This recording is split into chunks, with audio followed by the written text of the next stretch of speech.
સમાચાર જીપીએસસી 2025 ભરતી કેલેન્ડર જાહેર થયું છે। કુલ 1751 અલગ અલગ કેડરની ભરતીઓની જાહેરાત થઈ છે। 160 ડીવાયએસઓ અને નાયબ મામલતદારની જગ્યા ભરાશે। શિક્ષણ સેવા વર્ગ 2 ની 300 જગ્યા ભરાશે। રાજ્ય વેરા નિરીક્ષકની 323 જગ્યાઓ ભરાશે।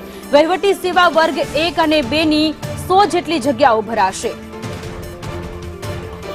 સંવાદદાતા હિરેન રાવલ આપણી સાથે જોડાયેલા છે। હિરેન, જીપીએસસી 2025 નું ભરતી કેલેન્ડર જાહેર થયું છે, ઉમેદવારો તૈયારીમાં લાગી ગયા? દર વર્ષે જીપીએસસી જાન્યુઆરી મહિનાના અંતની અંદર આગામી વર્ષમાં જે ભરતીઓ થવાની છે એનું આયોજન અને કેલેન્ડર જાહેર કરતી હોય છે।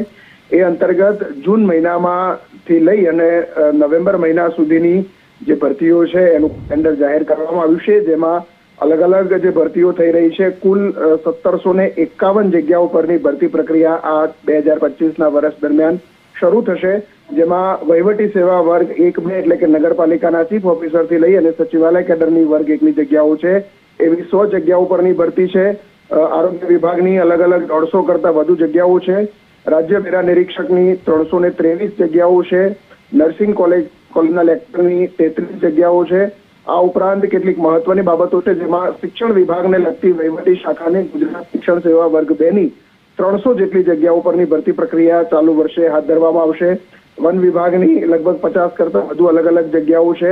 એ જ પ્રકારે મદદનીશ ઇજનેર વિદ્યુત એટલે કે માર્ગ મકાન વિભાગની વર્ગ 2 140 જગ્યાઓ છે। ડીવાયએસઓ અને નાયબ મામલતદાર સંવર્ગની 160 જગ્યાઓ, આ ઉપરાંત તબીબી અધિકારી અને રેસિડેન્ટ એટલે કે વર્ગ 2ના જે આયુર્વેદિક અધિકારીઓ છે એની 100 જગ્યાઓ માટેની ભરતી પ્રક્રિયા પણ ચાલુ વર્ષમાં હાથ ધરવામાં આવશે। આ તમામ ભરતીની અંદર ખાસ જે ધ્યાનમાં રાખવામાં આવ્યું છે કે વિકલાંગો માટેની પણ વ્યવસ્થા અલગ કરવામાં આવી છે। ભરતીની જે સંખ્યા છે એમાં 4% દિવ્યાંગોને પણ ભરતી કરાશે। જી હિરેન, આભાર તમામ વિગતો માટે।